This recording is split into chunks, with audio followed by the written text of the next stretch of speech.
Alors moi je m'appelle Bruno Trac et je viens présenter L'Annonce. L'Annonce, c'est un double portrait, c'est le portrait de Alice Rivière qui est porteuse d'une maladie rare, génétique, héréditaire, neurodégénérative, qui est présentée comme une des pires maladies. Mais c'est aussi le portrait d'un collectif qui a été fabriqué autour d'elle, qui est un collectif formé de penseurs, de penseuses, d'artistes, de philosophes, de chorégraphes, éditeurs, un collectif très hétérogène qui s'est formé autour d'elle parce qu'elle avait reçu un problème qui était trop grand pour elle. La mission de ce collectif, c'est de lui fabriquer des outils de pensée et par l'art aussi qui lui permettent de vivre ce qu'elle a à vivre, cette traversée du Huntington Land, comme elle le dit elle-même, de la meilleure des manières et pourquoi pas dans la joie. Alors le projet il a commencé parce que j'ai un de mes meilleurs amis qui s'appelle Fabrizio Terranova, qui est cinéaste aussi, qui fait partie de ce collectif-là. Et moi j'ai suivi vraiment les débuts de la création du collectif par cet ami. J'ai évidemment lu tous les livres parce que j'étais vraiment complètement flashé par cette histoire d'Alice et de ce collectif qui se mettait en place autour d'elle. Surtout la grande rencontre, ça a été Alice à qui j'ai assez rapidement proposé un film qui serait à la fois son portrait et à la fois le portrait du collectif.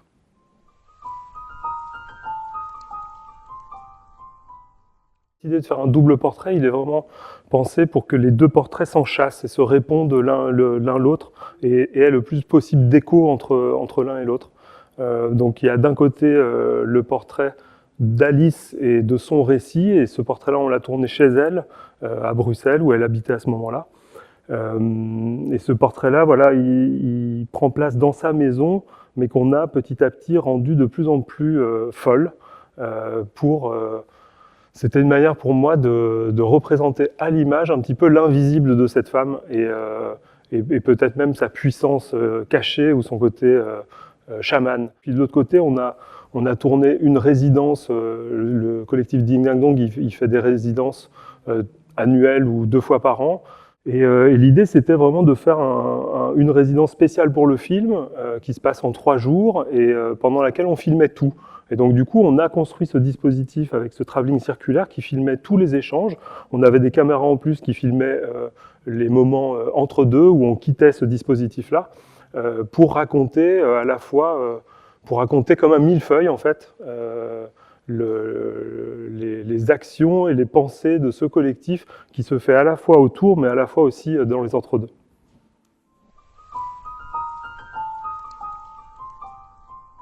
C'était vraiment très important pour moi de bien représenter en fait quelqu'un qui est usagère de la maladie, comme elle le dit.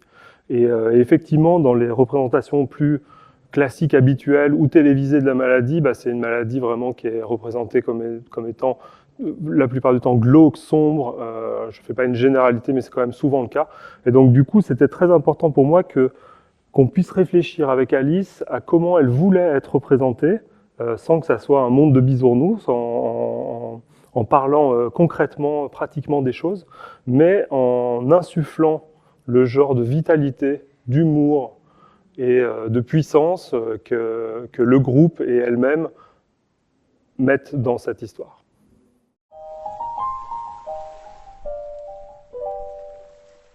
Et je pense qu'un des films qui m'a vraiment le plus marqué, auquel je repense encore aujourd'hui, je l'ai vu quelques fois, mais j'aime bien le garder plutôt dans ma mémoire et en avoir les fantômes, quoi. C'est Jaguar. Ça, c'était vraiment un des films que j'ai adoré.